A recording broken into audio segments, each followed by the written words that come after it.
Hello friends, Happy New Year. So, I didn't set out to quit nicotine for my New Year's resolution, but it kind of just happened that way. It's an interesting and funny story, and I want to tell it to you.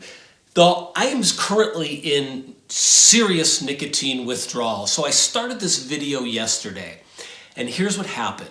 I came into my house, I came home from my girlfriend's, and I sat down at my desk, this one right here. It was about 9 o'clock in the morning. At 6:30, I got up from this desk. I had not shot a single piece of footage. I had not written down a single idea that I could use for a video. I had not done a second's worth of work. I was in the throes of the most depressed, deep, horrible nicotine withdrawal you can imagine, okay? It was bad. It was real bad, okay? Then today, I decided I would try again. Same story. Came from my girlfriend's to my home, sat here at this desk. That was about 9 o'clock again. It's currently 5 o'clock. And I'm going to keep trying, and we're going to get there. So first I'm going to tell you this, just kind of the story of how I came to decide that I will quit nicotine, because it's sort of funny. And I'm going to tell you that story, and then I'm going to try and share some of the insights that I have had into the similarities between ego attachment and the addiction process. And then I'm going to jump out my window. So I was in Croatia with my girlfriend, and we were having a New Year's celebration with a friend of hers. Now, this friend is interesting. She's a lawyer, and she works with crypto companies in Switzerland. And she just, this past year, really hit the jackpot with cryptos. Cryptos had a big year, and she's been right at the heart of a lot of these companies, and a few of them have been successful, and she had a bunch of coins, and so she's gotten fabulously wealthy in a year. She's become very rich in a year. So she treated us to Dom 2, which is Dom Perignon 2, and we were drinking that, and we were at her apartment, and she had some hashish. Now, I don't ever smoke hashish because I'm not an expat writer in 1952 Morocco, but she had some hashish. And her boyfriend, I was looking at it and it looked like taffy. And I thought, I remember back when I was in college, we went to Amsterdam. I spent a semester abroad. That's interesting. I remember that stuff. It didn't look like this. It was like, you could smell it. It was incredibly strong. And so her boyfriend rolled it into a joint, and with a lot of tobacco and a little bit of this hashish. And he rolled it all up, and we, drinking this expensive champagne and having a wonderful time. And then they decided, right after midnight, 2022 is here, let's smoke. So at some point, I'm going to have to do a talk about intoxicants and not abusing them. My general theory and rule is not to be attached to substances and not to be attached to purity. So I will occasionally partake. And I decided to partake in this hashish, okay? So I'm getting to the point. So I took a couple puffs, and that was it, just to see what would happen. And then things got really intense and really weird. I had to lay down on the couch, and I was listening to people talk, and I was completely there mentally. Everything had slowed down, and I could hear everything everybody was saying. I could think very clearly, but the part of me that could think was getting smaller and smaller and smaller, and the part of me that could perceive and take in and react to and be a part of what was going on around me was getting smaller and smaller and smaller. So it was like I was just peering out at the world through a little keyhole, right? So eventually my girlfriend didn't really know that I was in this state. And so she says, let's get out of here. It's time to go. So we go downstairs from the apartment complex. This is in Croatia, by the way. We went to Croatia I don't know if I said this earlier. We went to Croatia for Christmas and New Year's. So we're gonna go downstairs, and I'm still okay, although part of me is like, Mayday, Mayday, something's happening. So My girlfriend needs to run back upstairs to talk to her friend before she leaves. So I go outside and I'm standing by the car, right? I'm standing there. And then my girlfriend comes, and it seems like 4,652 hours pass. And then finally my girlfriend comes back out.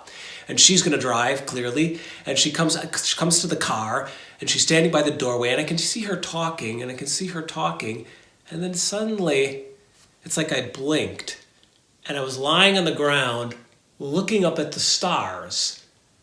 And then I hear her come over by me, and she's laughing. And she's like, that was funny. And I'm looking up at the sky, and I'm like, I just totally blacked out. I just completely blacked out, unconscious, passed out, totally gone. So my girlfriend had thought that I was faking it, that I was doing some kind of joke, like that I pretended to fall over, but I hadn't. I had really lost consciousness. So she helped me up, and I kind of put my hand on the trunk, and I had to catch my breath. So it was like I was extremely nauseous, but it wasn't just my stomach. It was like my whole body, my brain was nauseous, right? Had really blew my doors off, this freaking hash. So she took me home. I couldn't get out of the car. I was so paralyzed from this stuff. Finally, she was like, come on, you can do it. You're going to freeze out here, she said, because she'd open the door and all this cold air would come in. I was fine until she opened the door. Then all this cold air would come in. She'd say, you're going to freeze out here. Yes, I am. Would you just shut the door?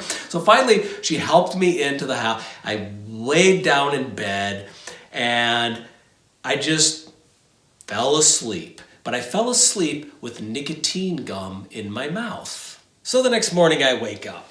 I'm alive, but I still got the gum in my mouth. And it's gooey and old and stale. And that's exactly what my relationship to nicotine felt like that morning. Okay? So I get to thinking with this gum in my mouth. I get to thinking about my relationship to substances. So every once in a blue moon, I will take a hit of pot or take some mushrooms or something. It was like a once in a year deal, right? Mostly my relationship to substances is caffeine addiction with coffee and a nicotine addiction. And it was the nicotine addiction that got me thinking. And I wondered, how did you get started on this? Rewind well over a decade ago. I'm at the Zen monastery. I get made the head monk, the shika. An extremely high stress job. But the hardest part about it was trying to inhabit the role of someone who has to be extremely responsible and maintain the face of order and monastic discipline and spiritual responsibility. In order to get some release from that role, I would sneak behind the shower house and have a cigarette. That's how it became a habit. Then finally I wanted to quit smoking, and so I began to take the nicotine lozenges. And this led to a new habit, and I became a writer who couldn't write without nicotine in his mouth. So a few days ago we come back from Croatia, and vacation's over, and I'm still thinking about New Year's Eve. I'm still thinking about one moment I'm standing there waiting, looking at my girlfriend, and the next moment I'm staring up at the stars, right? And I'm thinking about waking up the next morning and having that gum in my mouth, and it's the gum in my mouth that gets me. And it's the thought that I started this addiction because I was possessed by this role of shika that I couldn't get out of. And so my release valve was to smoke. And then I'm thinking about how I can't write without having nicotine in my mouth. So I'm attached to this role of being a writer. And I can't manifest it unless I have my little treat, my little stimulant, because nicotine is a cognitive enhancer. It's a stimulant. It's a little magic pill.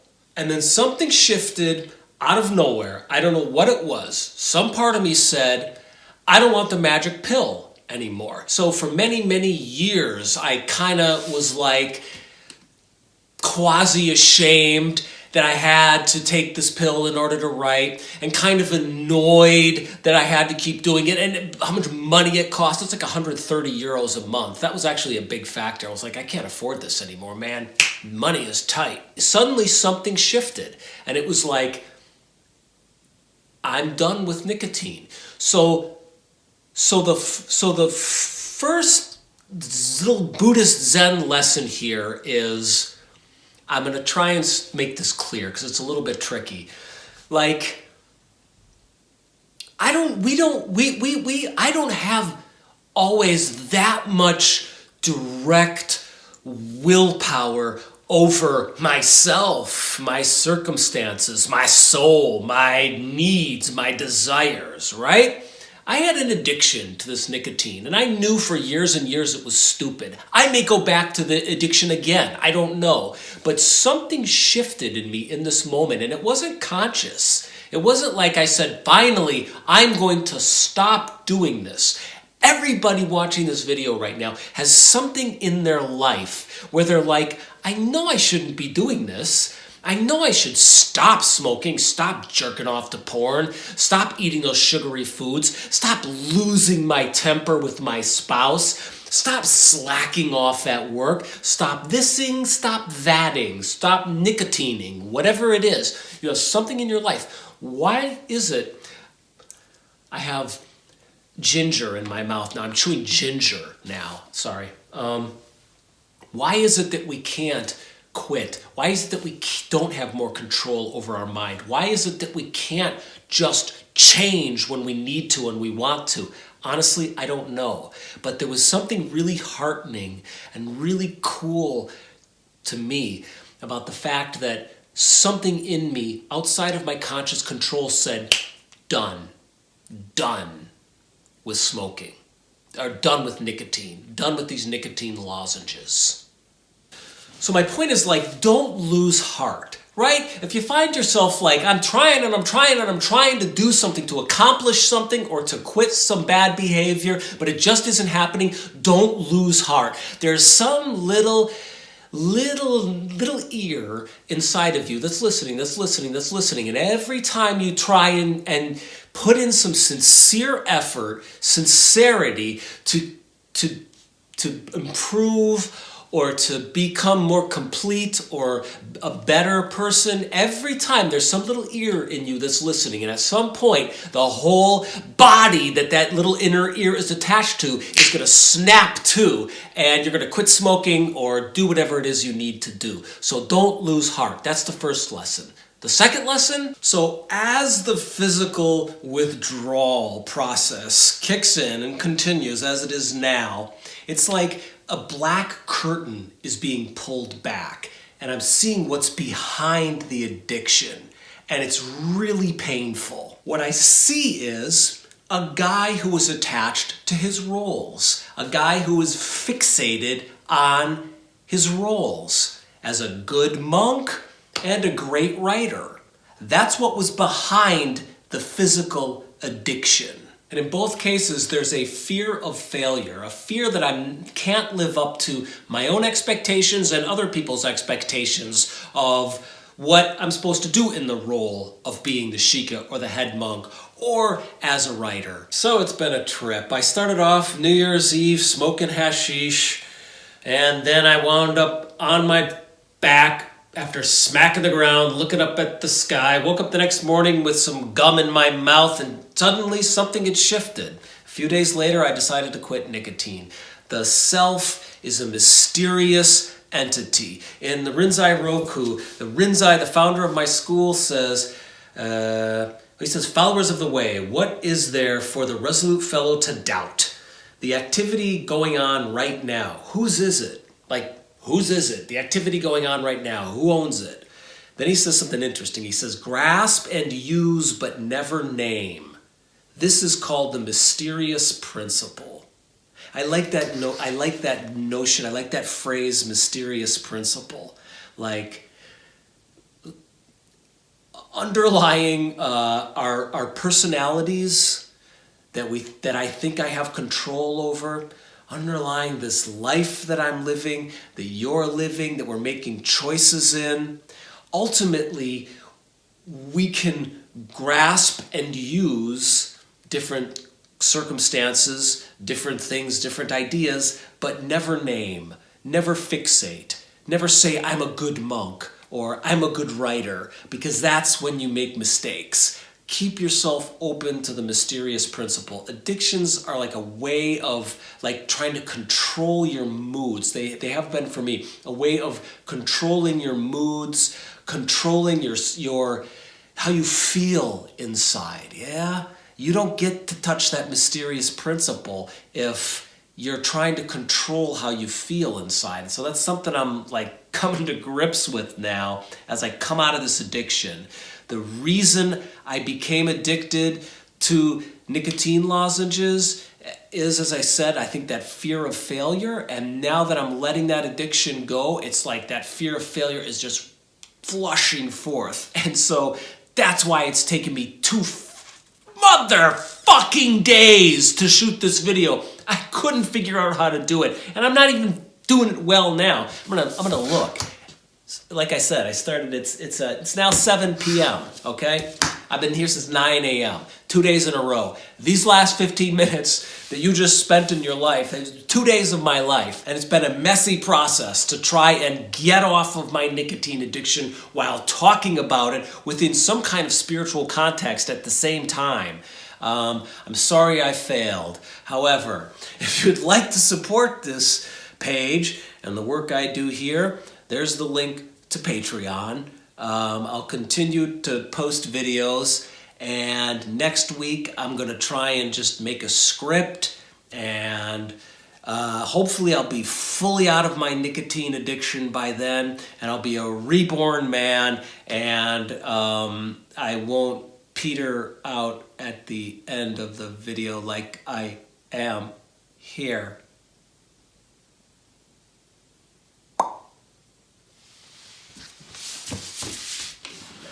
That's all I got, bitches.